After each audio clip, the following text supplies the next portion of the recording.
Goddy good den, gentlemen. You're watching One Take Shakespeare. I'm your host, Penny, and I'm going to break it down for you in one continuous take. Well, you may have noticed that we have a special guest star on our episode today. This is Cyrano. Say hi, Cyrano. He's a violent spaz, so today we're going to talk about a play that's full of violent spazzes. I refer, of course, to Romeo and Juliet. Okay. Well, clearly Cyrano doesn't want to talk about Romeo and Juliet, and quite honestly, I don't really blame him. Excuse me, there's cat hair on my face now. Romeo and Juliet is one of the most overstudied, overproduced, and overrated of all of Shakespeare's plays. Which is not to say that I don't like it, it's just, we have this idea of Romeo and Juliet as this beautiful, tragic, epic love story, when really it's more like a romantic comedy gone horribly, horribly wrong. Let's just get into it. You'll see what I mean. Okay, get ready for a surprise here.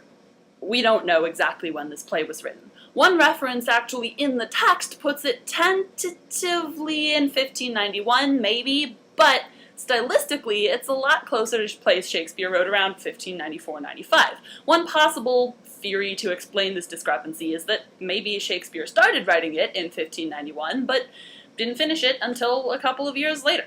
Romeo and Juliet was first published in Bad Quarto in 1597.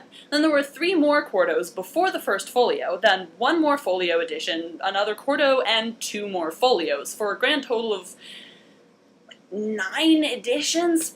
Funkin' Wagnall.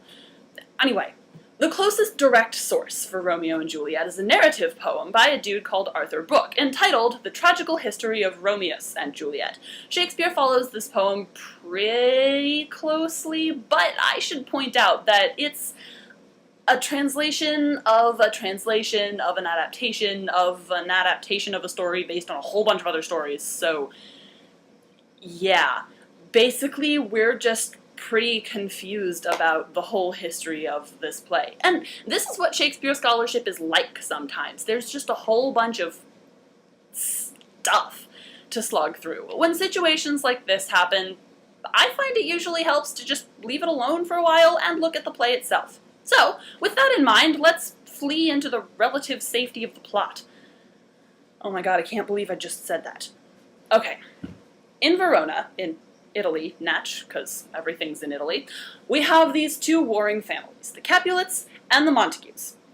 We don't know why they're fighting. I am not sure if they know why they're fighting. Anyway, our first scene is this big battle in the streets between the 2 families, which is eventually broken up by the prince. The prince is just completely fed up with this whole situation, because, you know, it's been going on for however many years or decades, and he declares that the next person caught fighting in the streets will be put to death. So, after that cheery little introduction, we meet Romeo, one of the Montagues, who's emoing because the girl he likes doesn't like him back. So 2 of his buddies, Benvolio and Mercutio, convince him to come along and crash this party that the Capulets are having, to, you know, introduce him to someone better.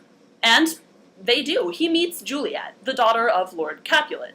They swap couplets and a bit of spit, which, since this is a Shakespeare play, means they're in love.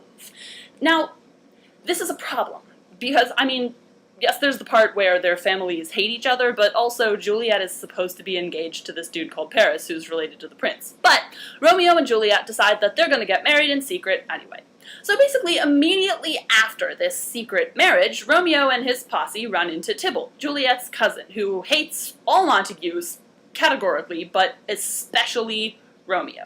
Tybalt tries to pick a fight with Romeo, but Romeo doesn't want to fight him because, you know, he just married this guy's cousin. Mercutio ever so helpfully intercedes and gets himself killed. Romeo flips out and kills Tybalt, and this is when the prince shows up. Now, technically, Romeo ought to be executed because he killed Tybalt, but Tybalt killed Mercutio and he was going to have to die for that anyway, so Romeo just gets banished. Which is totally logical. Juliet is understandably pretty broken up about this whole thing, so her family decides to hurry up this engagement to Paris, in the hopes that this will make her feel better. However, since she knows she's already married, it really just makes it worse. So, Juliet goes to see the friar who married her and Romeo, and this is his brilliant plan. Juliet takes a potion that will make it look like she's dead, which will get her out of the wedding. Then Romeo will sneak in the middle of the night and pick up Juliet out of the tomb, and they'll flee to Mantua, and everything will be fine. Unfortunately, the letter explaining this plan to Romeo never gets there, so Romeo just hears that Juliet's dead. He goes herring off back to Verona, breaks into the Capulets' tomb, and poisons himself over Juliet's body. Juliet wakes up, finds Romeo dead next to her, and kills herself with his dagger. The two families, show up, having, heard an alarm raised by the watch. They discover their children dead. The friar explains the whole story, and the two families vow to end their feud. And that's Romeo and Juliet. Okay, let's take this apart a little. One of the biggest issues with Romeo and Juliet is that it's so frequently and radically misinterpreted. Okay, when most people hear Romeo and Juliet, they think beautiful, tragic love story. But, I mean, really, honestly, they're two hormonal teenagers who meet once and get married so they can boink.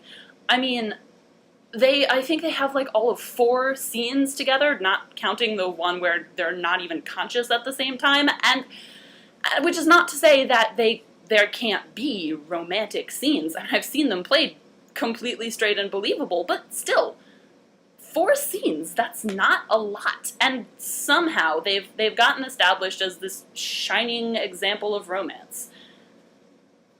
I don't get it.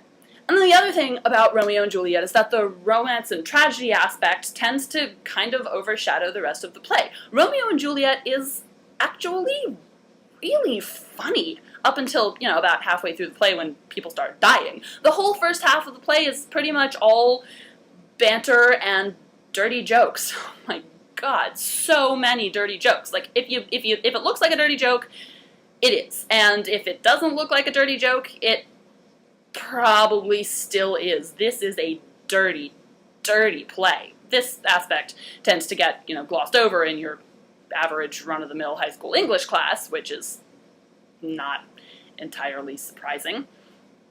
So I think what prevents Romeo and Juliet from just straight up being a comedy is timing. Now, you may have heard the line, tragedy is just comedy with bad timing. Well, in the case of this play, it's really kind of true. There are at least 3 or 4 different instances when better timing would have saved the entire situation and everyone would have lived happily ever after. Yeah. For example, Romeo doesn't run into Tybalt, or the letter actually gets to Mantua on time, or Romeo takes like 3 more seconds before drinking his poison, and bam, romantic comedy. But no, bad timing. It kills. And then there's the fact that pretty much everybody and their dog has done Romeo and Juliet. Pick any school drama department or any theater company that does Shakespeare at all, and it's pretty safe money they've done Romeo and Juliet at least once. It gets kind of like that song on the radio that the DJs just won't stop playing. But for all the misinterpretation and overproduction surrounding this show, honestly, I still think it's pretty cool. Granted, admittedly for reasons different than the usual ones. I mean, I'm in it a lot less for the romance and a lot more for the banter and the awesome sword fighting, but still, Romeo and Juliet, actually pretty cool. You've been watching One Take Shakespeare. Now, I should probably go find the cat.